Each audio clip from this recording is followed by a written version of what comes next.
Эфир Абхазского телевидения продолжается. Вы смотрите информационный выпуск Амшикшара. Здравствуйте. Сегодня в выпуске. Проблема транспортного сообщения, вопрос энергоснабжения, создание детской площадки и другие актуальные вопросы на встрече президента с жителями села Псху. Первые группы учащихся Академии гостеприимства набраны. Проект направлен на повышение качества услуг в республике. Столичные коммунальные службы приступили к ремонту дороги на переезде под железнодорожными путями с улицы Эшба на улицу Бейгуа. В воскресенье президент Бадра Гунба посетил высокогорное село Псху. В поездке его сопровождали вице-президент Беслан Бигвава и спикер парламента Лаша Ашуба. На встрече с жителями поднимались актуальные вопросы села, в первую очередь проблема транспортного сообщения с остальной частью Абхазии. Глава государства также ознакомился с ходом восстановительных работ памятника павшим защитникам Кавказа и посетил пограничное отделение Псху погрануправления СГБ. Все подробности в материале Шазины Ханагуа. Альпийские луга, горный воздух, захватывающие пейзажи. Псху утопает в зелени и открывает великолепные виды на окрестности и вершины гор. Это село – одно из самых красивых и богатых историей мест нашей страны. Оно расположено в одноименной долине между главным Кавказским и Бзыбским хребтами на высоте 760 метров над уровнем моря. Для жителей села приезд Бадры Гунба стал знаковым событием. Долгие годы у них не было возможности лично пообщаться с главой государства и рассказать о своих проблемах. Привет. Это что? Это мне? В течение недели это можно все сделать. Спасибо большое. Какие красивые цветы. Какие красивые цветы. Ой, спасибо большое. Рад вас видеть. Для меня очень важно сегодня побывать в этом селе. Вы знаете, что по мере возможности оказываем содействие всем нашим селам, тем более такому труднодоступному селу, высокогорному селу и жителям села Псху. Для меня очень важно быть полезным для вас. Конечно же, несмотря на то, что село, в котором вы проживаете, немногочисленное, но при этом наверняка все те же проблемы, заботы еще усугублены тяжелой доступностью. Давайте обговорим, переговорим, где мы могли бы быть полезны и что нужно сделать для того, чтобы жители села чувствовали себя немного комфортнее. На встрече с жителями поднимались актуальные вопросы села. В первую очередь это проблема транспортного сообщения с остальной частью Абхазии, с учетом того, что существующие дороги труднопроходимы. Единственным и главным путем во все времена, начиная с советского периода, здесь было авиасообщение, которое сейчас также не функционирует на регулярной основе. Президент пообещал, что этот вопрос будет решен. Этот самолет сейчас пришел в негодность, уже получается нету. А сейчас доставляют все необходимое военные борта, да? Военные борта, да, но сейчас пока дорога по дороге. Эта цена чуть больше на вертолетах. Понятно. Многим, может быть, даже недоступно получается. Вертолет это слишком дорого, все равно самолет это самое главное для нас все-таки. И в такое время, в летнее время, это самолет все-таки дорогая вещь, это, а вот сообщение, чтобы было. Большой, небольшой, самое главное, чтобы он был безопасный для граждан. Да, потому что очень страшно было ездить на предыдущем, то, что было. Обязательно,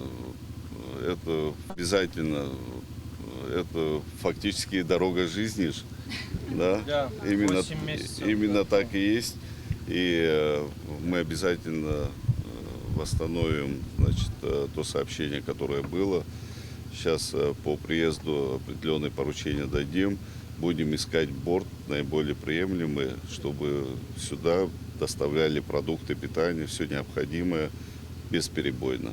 Также обсуждался вопрос энергоснабжения. В селе есть собственная ГЭС, требующая ремонта. Бадра Гунба заверил, что возьмет эту ситуацию под личный контроль и будут приняты меры для ее решения. Жители села обратились к главе государства с предложением закрепить за селом штатного специалиста Черноморэнерго для своевременного реагирования на возникающие проблемы. Президент пообещал помочь в решении и этого вопроса. турбина одна работает сегодня на село. Зимнее время есть, декабрь, январь месяц. Не хватает нам электроэнергии. Бывают такие сбои. Самое главное, турбины уже готовы, там техническая часть остается, установка, да, значит, площадку организовать. Тоже переговорим, решим этот вопрос. В ближайшее время кого-то из специалистов направим сюда, чтобы он технически мог профессионально, грамотно установить это оборудование. В селе 15 дошколят и около 20 школьников. Президент заверил, что в скором времени по его поручению будет открыта благоустроенная площадка для детей. Создание такой площадки улучшит условия для досуга и станет важным социальным объектом. Президент вместе с главой Сухумского района осмотрел место, где ранее располагался фельдшерский пункт, а также сельскую школу. На месте было принято решение разместить фельдшерский пункт в одном из кабинетов школы с отдельным входом, чтобы не мешать учебному процессу. В ходе своей поездки в село президент посетил местный православный храм, где пообщался с прихожанами.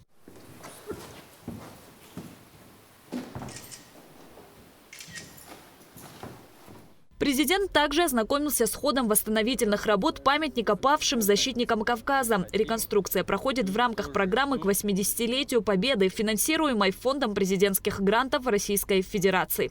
Когда к завершению? Дней через 5. Дней через 5 можно будет уже открыть.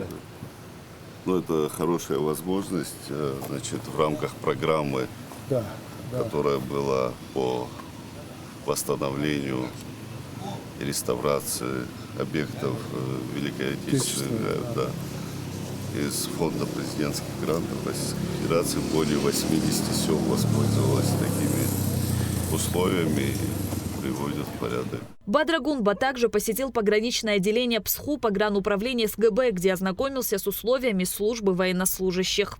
В завершении поездки глава государства подвел итоги. К сожалению, есть проблемы, которые не решаются на протяжении определенных лет. Сегодня мы выслушали жителей села. Значит, они нас проинформировали о тех проблемах, с которыми они сталкиваются. Это вопросы, связанные и с энергообеспечением села, вопросы, связанные с медицинским обслуживанием, вопросы, связанные с дорогами, электрификацией и ряд других вопросов, которые мы намерены обязательно взять на контроль и дать определенные поручения для решения этих задач. Для нас очень важно, чтобы в каждом селе были созданы благоприятные условия для наших сельчан. Добраться в Псху на самолете можно примерно за 40 минут, тогда как поездка на транспортном средстве занимает существенно больше времени из-за труднодоступности села. Шазина Ханагу, Саида Гухава, Абхазское телевидение. 170 нарушителей пограничного законодательства задержали сотрудники СГБ Абхазии и погрануправления ФСБ России в Абхазии в первом полугодии 2025 года, сообщает пресс-служба СГБ. За незаконное пересечение государственной границы возбуждено 19 уголовных дел. 9 человек привлечены к уголовной ответственности. Пресечено более 40 попыток незаконного перемещения грузов через абхазо-грузинскую границу, в том числе более 2000 таблеток, содержащих психотропное вещество фенобарбитал. Изъята табачная продукция на общую сумму более 500 тысяч рублей, а также церковные иконы, представляющие культурную ценность. Утром 14 июля в селе Верхняя Яштхуа произошел пожар. На место выехали 2 пожарных расчета пожарно-спасательной части Сухума.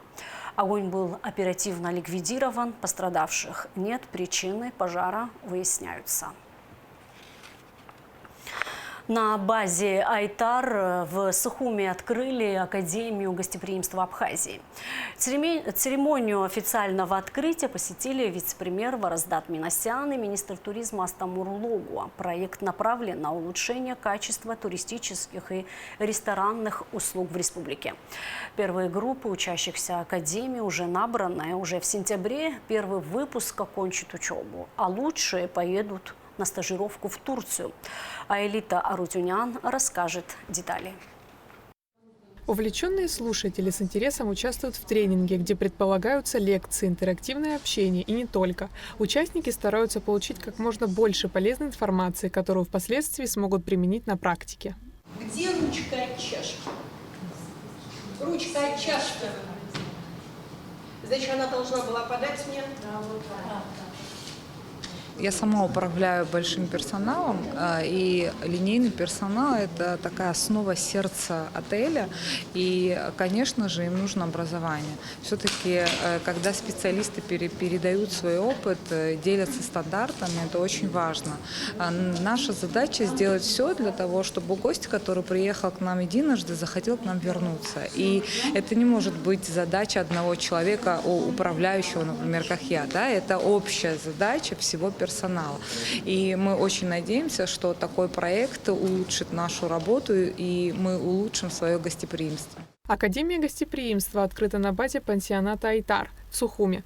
Цель проекта – подготовка и переподготовка кадров для гостинично-ресторанного бизнеса, что позволит улучшить качество услуг в этой сфере. И рынок труда сегодня требует все больше и больше кадров, причем кадров линейного персонала, то есть это рабочие профессии. Это горничные, официанты, администраторы, те, которые каждую минуту находятся с гостем. Вот, к сожалению, сегодня что в Абхазии, что в России нет таких учебных заведений, которые готовили бы эти кадры. И, наверное, по аналогии, как и в России, создаются разные образовательные центры. Вот Академия является таким образовательным центром. Преподают в Академии ведущие специалисты с международным опытом в сфере гостеприимства. Помимо теории, для учащихся будут организованы практические занятия на мировых курортах за счет российских туристических компаний, работающих в Абхазии. Мы рассматриваем государственно-частное партнерство. Да, у нас первый проект, он для государственных средств размещения на сегодняшний день.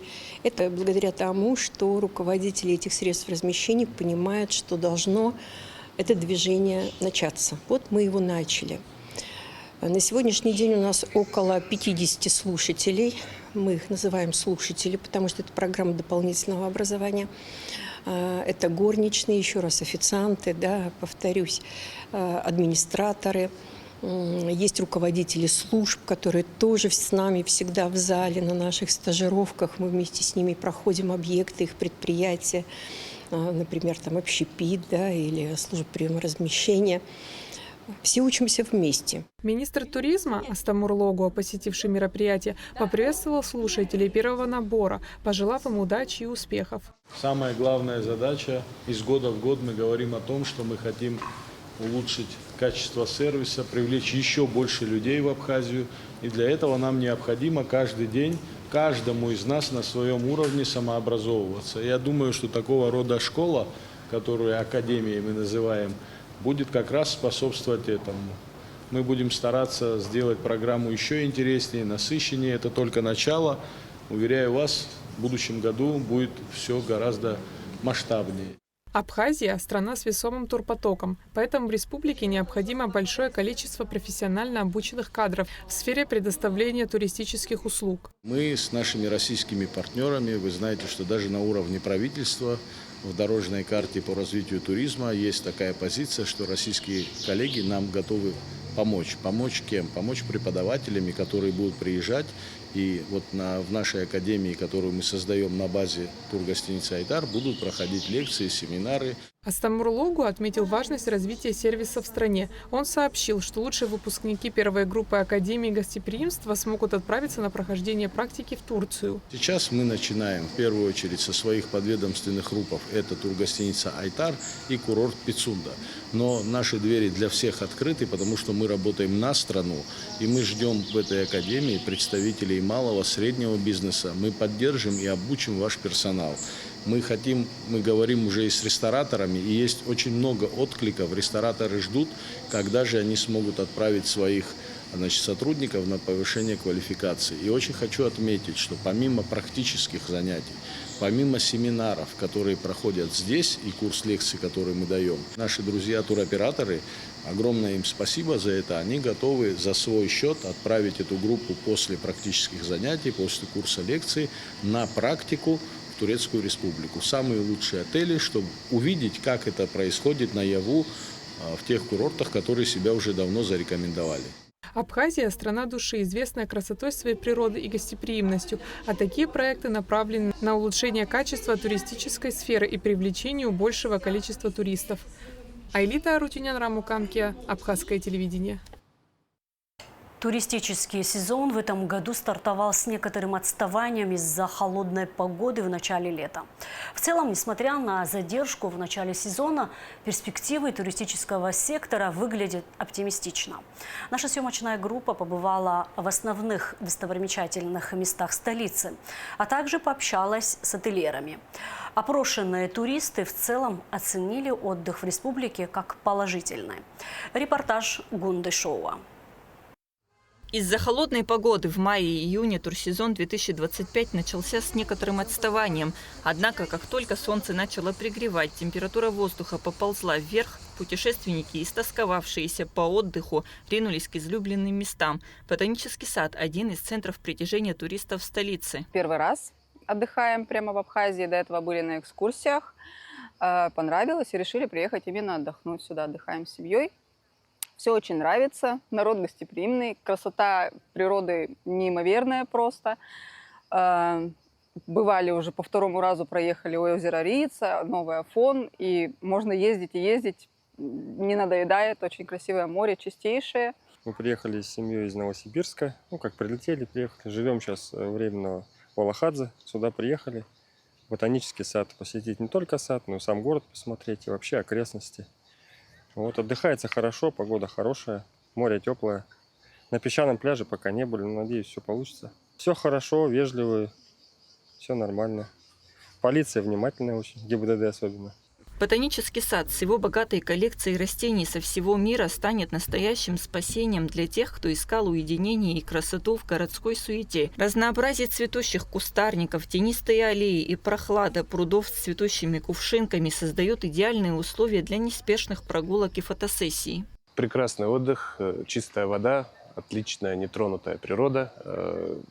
То есть полный спектр впечатлений, все классно, все нравится. Сейчас наслаждаемся прогулкой по дендрарию, изучаем экзотические растения, знакомимся с природой разных стран, которые все здесь собрано, и заодно познаем абхазский колорит.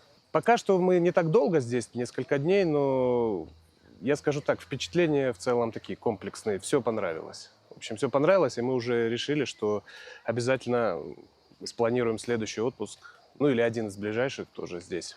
Может быть, съездим еще в какие-нибудь города Абхазии, может быть.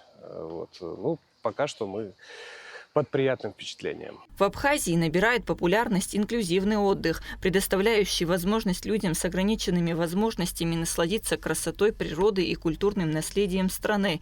Наша страна обладает большим потенциалом для развития этого направления. Живописная природа, теплое море и гостеприимство местного населения создают благоприятную атмосферу для отдыха с реабилитацией детей с особенными потребностями. Я мама ребенка с особенностями. Мы приехали в Абхазию, чтобы получить массу впечатлений, потому что для такого ребенка очень важно получать тактильный контакт, развивать сенсорные функции, то есть чувствовать, видеть, пробовать. И, соответственно, море нам помогает успокоиться и максимально, так скажем, прийти в гармонию ребенку самому с собой, потому что у нас сын безумно любит воду, и, соответственно, это наш первый выезд на море, соленая вода, он в восторге, появляются новые слова, то есть мы уже освоили слово «соль», для нас это продвижение. Заполняемость гостиниц в мае-июне текущего года в процентном соотношении значительно ниже по сравнению с аналогичным периодом прошлого года. Но с началом жаркого июля наблюдается положительная динамика. Об этом рассказал директор гостиницы «Интерсухум» Сосо Каджая. По сравнению с прошлым годом очень мало людей в этом году. Если процентное отношение возьмем, если около 50% наполняем. В прошлом году было где-то 70-80. Вот такая отношение. Говорят, что будут, у нас брони так мало. И людей, я не знаю, какая причина, но мало людей очень. У нас, я думаю. А других я не знаю, но в общем, что говорят, тоже мало людей. По сравнению с прошлым годом. У нас есть договоренность с турфирмами. И потом сами люди тоже приезжают, бронируют. Я надеюсь, что все будет хорошо. Ждем людей. Сказали после 15-20, сказали пойдут. Ну и погодные условия тоже. Вот в июнь месяц, в начале июля, какая погода была? Прохладно. Люди тоже смотрят, наверное, по интернету смотрят, что прохладно, и тянут, наверное, свой отпуск чуть-чуть дальше. Чтобы приехали, чтобы отдохнули хорошо. Вот сейчас вот эти 2-3 дня я уже чувствую, что чуть-чуть уже улучшение пошло. Она отдает полностью всем людям свои какие-то такие, вы знаете, вот нотки добра, нотки гостеприимства, да, всегда улыбаются, всегда нас принимают в радужном настроении. Вот. Не было ни одной ситуации, чтобы мы пожалели, что мы приехали именно в Абхазию. Отдыхаем в Абхазии уже 8-й год. Отдыхаем в санатории Интерсухум. Нам очень нравится, здорово. Абхазия и Россия, мы вместе. Абхазия активно развивается как туристическое направление, предлагая широкий спектр услуг и развлечений. Строятся новые отели и гостевые дома, улучшается инфраструктура, появляются новые экскурсионные маршруты. При этом страна старается сохранить свою уникальную культуру и традиции, что делает отдых здесь особенно привлекательным для тех, кто ценит аутентичность и колорит. Кундашова, Аля Самичпа, Абхазское телевидение. В ближайшее время будет объявлен открытый конкурс на разработку эскизного проекта памятника поэту Юо Когоне, сообщает пресс-служба Кабмина. Памятник планируется установить в сквере имени Когоня, в том же месте, где ранее был установлен бюст поэту. Данное решение принято с учетом значимости вклада Когоня в развитие национальной литературы и культуры, а также по многочисленным обращениям общественности и творческих союзов. Глава администрации Сухума Тимур Агарба принимает участие в форуме «Архитектура для человека», который стартовал в Москве 14 июля. Цель программы – формирование насмотренности в создании среды для человека через архитектурные решения, ландшафтный дизайн и развитие инфраструктуры. Площадка собрала до 170 человек в одном потоке, среди которых губернаторы России, вице-губернаторы, главные архитекторы, мэры. Столичные коммунальные службы приступили к ремонту дороги на переезде под железнодорожными путями с улицы Эшба на улицу Бейкуа. Этот участок будет закрыт до окончания всех работ приблизительно около 2 недель. Администрация города Сухум приносит извинения за вызванные временно неудобства. По поручению главы администрации и обращению граждан приступили к работам по ремонту полотна дорожного на переезде между улицами Бегуа и Цезария. В кратчайшие сроки планируем завершить работы. На данном этапе демонтируют все бетонное полотно. После будут армировать и заливать бетоном. Также планируется очистить отрезок от улицы Цезария до военкомата, от ила и наноса самого грунта. Прием документов от абитуриентов, желающих поступить в Абхазский государственный университет, продлен до 17 июля. АГУ предлагает 10 направлений. Здесь можно получить образование по более чем 40 специальностям. Сдать документы можно ежедневно с 10 утра до 4 часов дня. Сольный концерт пианистки Ланы Адлиба пройдет в Абхазской филармонии 16 июля. Лана Адлиба – студентка 3-го курса Московской государственной консерватории имени Чайковского. Она неоднократно выступала на главных концертных площадках страны, демонстрируя прекрасное владение инструментом. В программе концерта будут звучать произведения Бетховена, Шопена, Брамса, Скрябина, Бузони и Шостаковича. Начало в 19 часов. Сборная Абхазии по профессиональному домино стала серебряным призером в открытом международном турнире «Мехико-2025». В составе 30 команд соревновались 250 спортсменов из разных стран мира. В состав команды из Абхазии вошли Саид Ашуба, Инал Какоба, Алмаз Габуния и Инал Аркун. А сейчас прогноз погоды. По сообщению Гидрометцентра, во вторник, 15 июля, в Абхазии ожидается переменная облачность. Днем местами кратковременные осадки, возможно гроза. Температура воздуха ночью плюс 20-25, днем плюс 28-33. Температура морской воды плюс 25 градусов. На этом наш выпуск завершен. Всего вам доброго. До встречи в эфире.